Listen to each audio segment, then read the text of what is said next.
Outlaw Law is brought to you by Whitaker and Hamer, attorneys and counselors at law. Your law firm for life. The Outlaw Lawyers, Josh Whitaker and Joe Hamer, managing partners, Whitaker and Hamer Law Firm, the power behind the program. They're practicing attorneys here in North Carolina. Joining them on the program, Cassandra Nicholas, out of the Morehead City office, also an attorney with Whitaker and Hamer. You can find Whitaker and Hamer in Raleigh, Garner, Clayton, Goldsboro, Fuquay, Varina, and Gastonia, and as we mentioned, Morehead City. If you've got a legal situation you're facing, you need answers to questions, you just don't know what's going on when it comes to the legal question, the legal side, you can always call the firm 800-659-1186. That's 800-659-1186, and leave your contact information, briefly what the call's about, and an attorney will be in touch to answer those questions for you. And then you can also email the show, questions@theoutlawlawyer.com. Josh, where are we going next? You know what? I wanted to talk about something that no attorney really wants to talk about once it's over. I wanted to talk about the bar exam. Yeah. I've been waiting for that, man. I loved that thing. The bar exam, for those of you who don't know, to become a lawyer the way it is now, you got to get your 4-year degree. And I will tell you, your 4-year degree can be in anything, right? I think when I came out of high school, I just assumed I had to be pre-law if I was going to law school. No such thing. You don't have to do it. You can major in anything you want to. You do have to have a 4-year degree. I would highly recommend, even if you were going to go to law school, you major in a science, because that is a very a unique breed of attorney, the ones that have underground chemistry, physics, biology got degrees. those science brains, man. Those are the powerful ones. Cassandra, what was your major in undergrad? Political science, international business, and Spanish. Hey, that has the word science in it. That's kind of like that. That's right. I didn't do all those. I didn't do several. I did political science. That was me. So I was English, NC State's version of a journalism degree, but English and history. And then so you get your 4-year degree, whatever it may be in pre-med, right? You get pre-med and then go to law school. But then you apply, you go to law school. You take your LSAT. I guess a lot of people are getting, and we're going to talk about the bar exam and how it's kind of being. Maybe you can kind of look at it as being watered down. That's kind of where we're going with this. But you take your LSAT, you get into your law school. Law school is 3 years. Three long years. It is long years. I was a part-time program. It was 4 long years. Oh. Wow. Yeah. But you do your 3 years, and then you spend. You get out, and then you're going to take the bar. Usually, you're going to take the bar in the summer, right? You graduate. I don't know, when do kids graduate? May, June, July, somewhere in that. And then you usually have a couple of months, and then usually you take the bar, depending on the state. North Carolina, it's usually you can take it in August and February. So usually, if you graduate, you're taking it in August. And it's kind of it's a grueling test. Yeah. Did you study for it?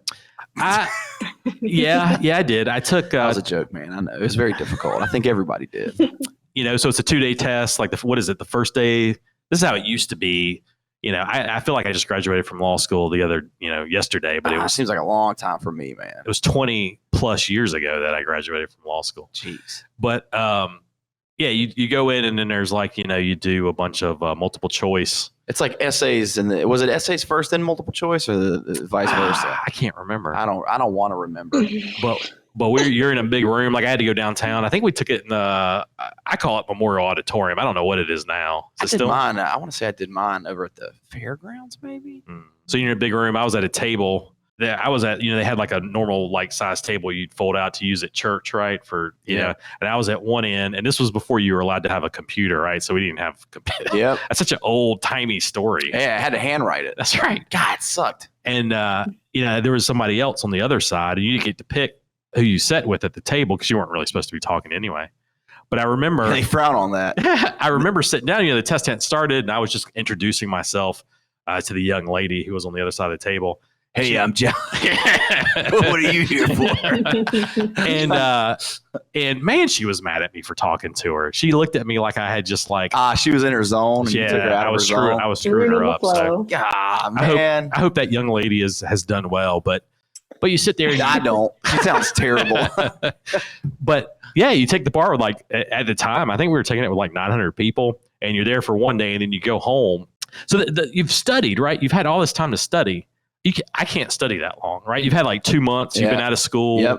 Maybe you're studying the same things, right? Over and over and over. You're just hammering it in your brain. But the point is, there's all these topics that they test on, right? And just like in elementary school, like I think people just are finishing up their EOGs and in elementary and middle and high school. But your teachers teach you because they know what's going to be on the test, right? They know that there's going to be an estates question and a family law question, and there's going to be a real property question. Cared. Well, maybe not. Those all seem new. You know, I don't want to speak for all professors, but there are some professors who get tenured, and they're going to teach what they're going to teach, I guess.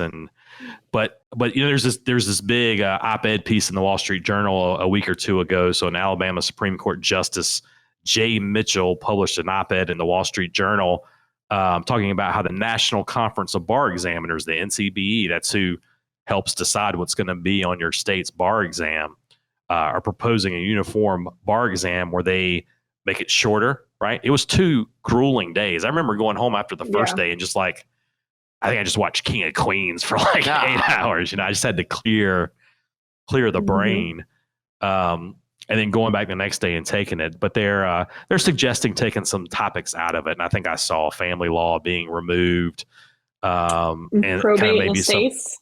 Yeah. And Justice Mitchell's argument was like, hey, most of these people, and he's coming from Alabama. So he's like, most of the people taking this bar are going to go work in small towns, general practices where the local people need an attorney for family law and estates. They can do all those things basically. And he was like, if you take these out of the test, and I think the thought is they're trying to make this test more fair and more inclusive. I think that's the stated goals, and that means different things to different people. But the way he sees it is like you're removing these topics that are critical to folks who are going to be on the ground practicing in these small towns. And there's other ways you can learn, areas of law. But in the law, you're not required to apprentice, right? I think if you're a plumber or you're an HVAC, you have to apprentice for a certain amount of time. It's not required by most states to be a lawyer. You pass your bar, bingo, bango. You're out there doing that you're law, a lawyer. baby. Yep. And the bar has rules. You're not supposed to take things you're not qualified to take. You know, you've got to do the requisite study. You're really not qualified to take anything at that point. Yeah, I got to tell you, when you come out of law school, you're not qualified to do a whole lot. Yeah, no, you're not, man. You're not.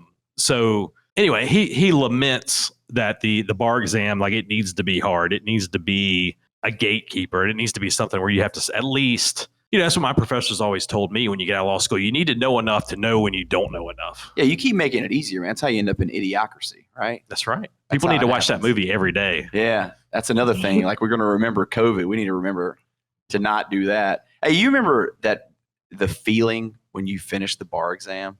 I remember it being one of the best. I didn't care. I didn't matter. I didn't care if I passed. I didn't care because I was done with it. Yeah, you were free. I was done with it. Yeah, I played a lot of NCAA college football.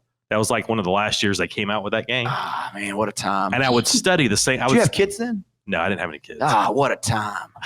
I like your kids a lot, and I'm glad they're here. You didn't have any kids, did you? I had one. Yes. In law school? Yeah, and they tell you not to do that. Yeah, they recommend against it. Yeah. But whoopsie daisy. Cassandra, you did. Yeah. You didn't have Cassandra, you did. Yeah. No kids, but I was working full time while studying for the bar. And so I just went to work the next day after the bar. I went to law school and they wouldn't let you work as your first year. They if they found, I don't know how they would have found out, but that was the on the street. They were like, if they find out you're working, you'll be in trouble. They didn't want you to work your first year, which made it hard to pay bills. Yep, it did. Yeah, you had to get out in those streets and hustle.